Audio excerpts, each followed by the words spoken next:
ఈ రోజే డౌన్లోడ్ చేయండి. మీ ఫేవరెట్ షోస్ చూడండి. జై సార్, ఏమైంది? జాను చూడు, ఎప్పుడు లేంది ఇలా దద్దుర్లా వచ్చింది. నిన్న నేను ఇంజెక్షన్ చేసింది ఇక్కడే. అంతా మర్చిపోయారనుకుంటే మళ్ళీ అనుమానం వచ్చేలా ఉంది. జాను, ఏంటిది? నాకేదైనా ఇక్కడ గుచ్చుకుందంటావా? అబ్బే, చూస్తే అదేదో ఫుడ్ పాయిజన్ వల్ల అలా అయ్యిందేమో అనిపిస్తుంది. ఫుడ్ పాయిజనా? అవును సార్, అంతే. ఆ ఆయింట్మెంట్ రాస్తే తగ్గిపోతుందిలేండి. మరి నీకు కూడా ఇలాగే అయిందా జాను? లేదు సార్, నాకేం కాలేదు. అదేంటి జాను, మనిద్దరం ఒకే ఫుడ్ తిన్నాం కదా.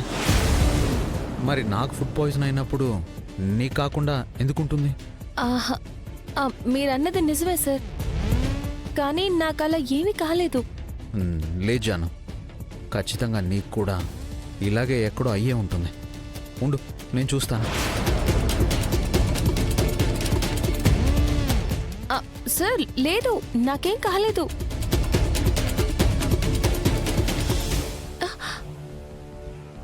అయ్యో సార్, నాకు నిజంగా ఏం కాలేదు సార్. సార్, ఏం జాను, కాలేదు. చూడు, నువ్వు ఆగు జాను. సార్ అరే లేదు, నాకేం కాలేదు.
సార్,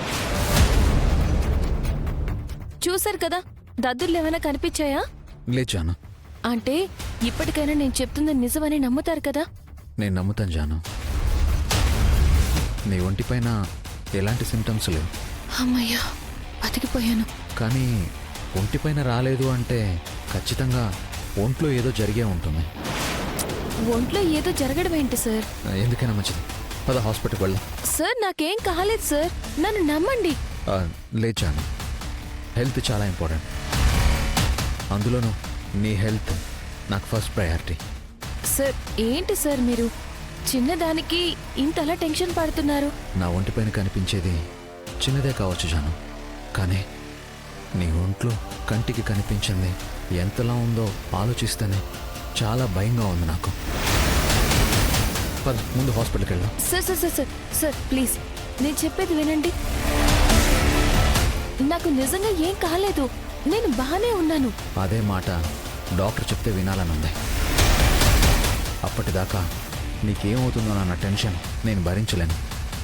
ఇంకా టైం వేస్ట్ చేయకు, పద హాస్పిటల్కి వెళ్దాం.